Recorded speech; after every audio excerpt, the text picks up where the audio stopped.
Bonjour, bonjour, bonjour, bonjour, bonjour. Salut, salut, salut à tous les citoyens du monde, à tous les amis de la Côte d'Ivoire, à tous les amis d'Afrique. Toujours Moussa Konaté,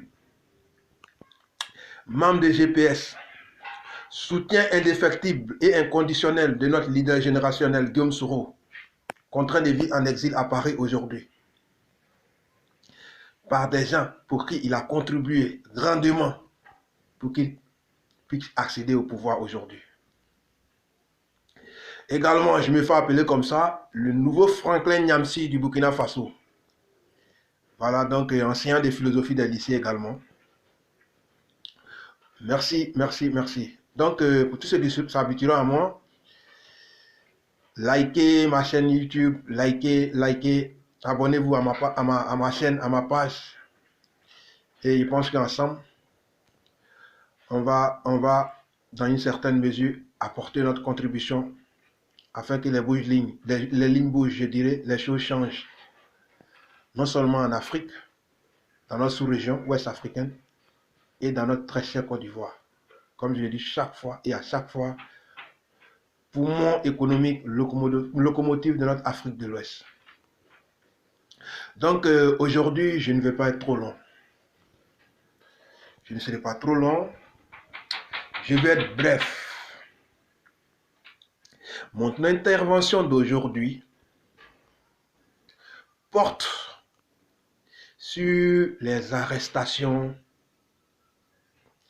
des différents proches de Guillaume Soro. En fait, j'interviens aujourd'hui pour interpeller le pouvoir d'Abidjan, surtout le président Alassane Dramane Ouattara. Quand il était opposant, et même quand il vivait en exil, les gens ne se sont pas pris à sa famille. Les gens, je vais parler des pouvoirs qui ont succédé, qui se sont succédés, je dirais, Henri Konan Bédié, par la suite, le général Robert Gueye, que son nom repose en paix, et le président Laurent Gbagbo. Tous ces présidents, tous ces pouvoirs ont laissé la famille d'Alassane Dramane Ouattara vaquer à ses occupations. Qu'est-ce qu'on constate aujourd'hui? Alassane Dramane Ouattara, celui qu'on a exclu des élections présidentielles en Côte d'Ivoire en 2000, c'est ce même Alassane Dramane Ouattara, non seulement qui contraint tous ses opposants à quitter la Côte d'Ivoire. Je citerai Noël Akossi Benjo, ancien maire du Plateau. Je citerai également notre leader générationnel, j'insiste là-dessus, Guillaume Soro, contraint de vivre en exil aujourd'hui. Parce que, tout simplement, il a refusé d'appartenir au projet RHDP, Parti unifié, qui voudrait confisquer le pouvoir, si je peux m'exprimer ainsi, contraint de vivre en exil, parce que il a fait le péché de déclarer qu'il se portait candidat aux élections de 2020. Cher président Alassane Dramane Ouattara, ce n'est pas du tout politiquement correct, surtout d'un candidat qui a été victime de toutes sortes de tracasseries.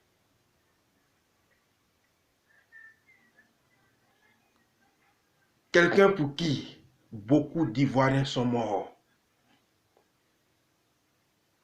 Aujourd'hui, c'est ce dernier qui empêche des Ivoiriens de vivre dans leur pays. Un autre fait encore marquant, les 20 ans de condamnation à Charles Blé Goudé. Pour les mêmes choses, pour lesquels il se trouve aujourd'hui à la CPI. Jugement que l'intéressé a dans une certaine mesure subi, si je peux m'exprimer ainsi, pendant plus de 5 ans, qui a été presque blanchi, quasiment blanchi, au lieu qu'on crée les conditions d'un retour de tous les fils du pays, bien au contraire, on fait en sorte que des Ivoiriens, des leaders d'opinion, vivent en exil. Donc aujourd'hui, les deux frères de notre leader générationnel, je vais parler de Simon Soro et de Rigobert Soro, qui aujourd'hui sont en griffe emprisonnés.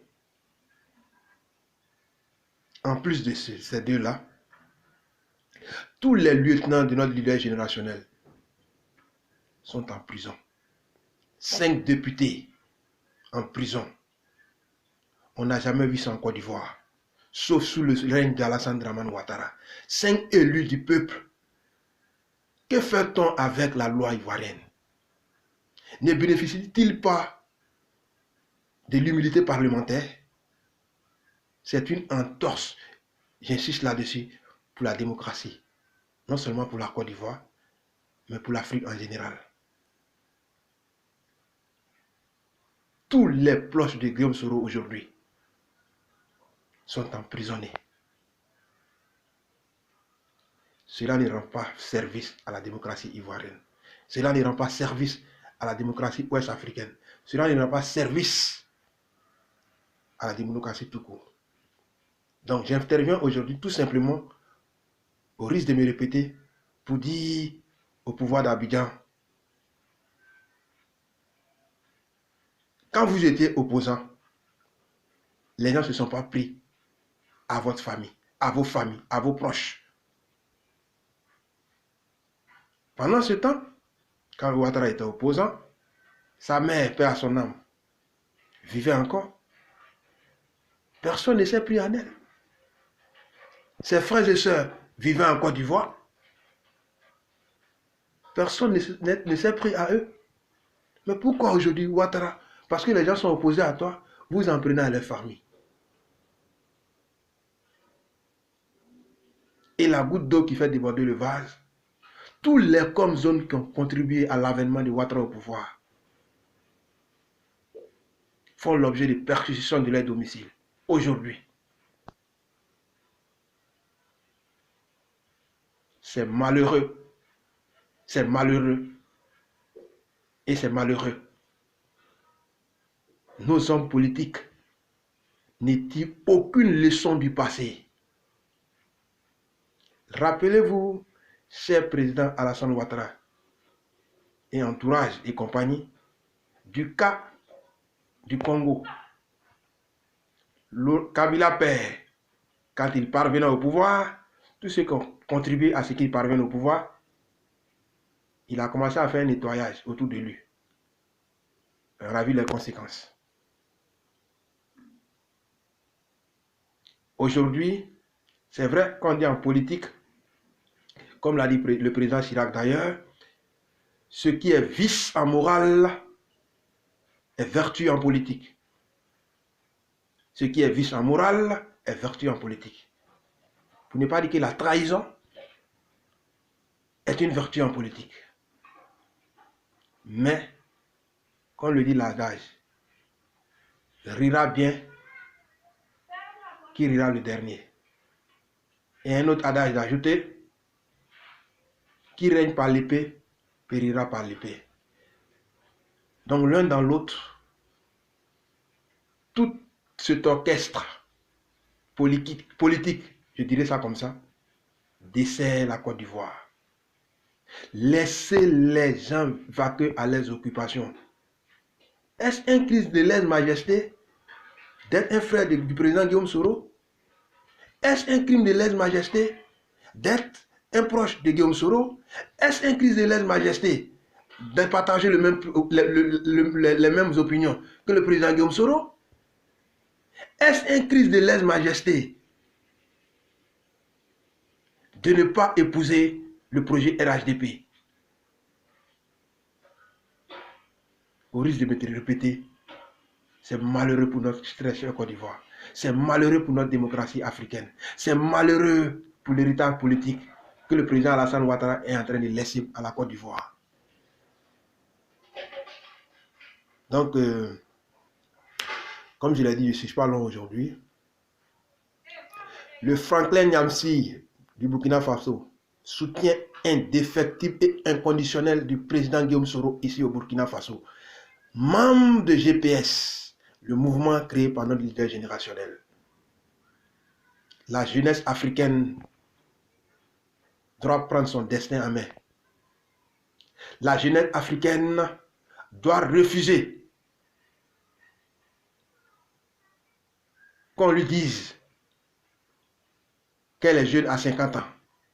Surtout qu'en Afrique, l'espérance de vie même, ils ne pensent pas que dépasse la cinquantaine. Et on nous fait croire qu'à 50 ans, nous sommes encore jeunes. C'est archi faux, c'est archi faux. Pendant ce temps, nos dinosaures, 70 ans révolus, vont s'incliner auprès de leur enfant, de leur fils. J'ai nommé Emmanuel Macron, qui a accédé au pouvoir avant 40 ans. En France, puissance économique, puissance impérialiste, pays colonisateur de la plupart de nos pays africains. Et on trouve que, après les 50 ans à 45 ans révolus, on est trop pressé, on est jeune pour être président. Voilà. Donc, c'est un message à toute la jeunesse africaine, d'où qu'elle soit, où qu'elle se trouve, de ne pas dormir sur ses lauriers. Comme on le dit en politique, rien ne se donne. Tout s'acquiert au bout d'une lutte âpre. Et je dirais comme ça, comme le disait un auteur, la démocratie est un voyage et non une destination. À l'image de la philosophie, bienséance oblige en tant qu'enseignant de philosophie, comme l'a dit Karl Jaspers d'ailleurs. Faire de la philosophie, c'est être en route. La philosophie, à l'image de la démocratie,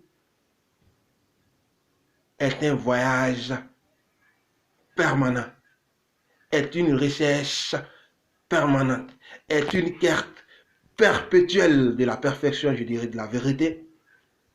Et la perfection n'étant point de ce monde, vous conviendrez avec moi qu'une démocratie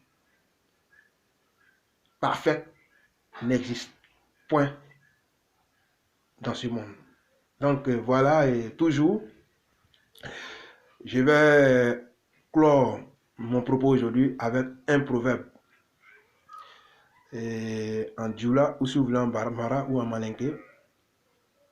Je dis dans la langue et je traduis en français. Ou à la drôle était fli, noté mana fi me fli parler. Pour dire en français facile, seul Dieu ne se trompe pas. Tous les humains sont appelés à se tromper. Donc, toujours, comme d'accoutumé, toutes mes excuses à toutes les personnes que j'aurais d'une façon ou d'une autre, sans le vouloir, vexer à travers mon propos. Veuillez m'en excuser et soyez-en indulgents. Bonne écoute.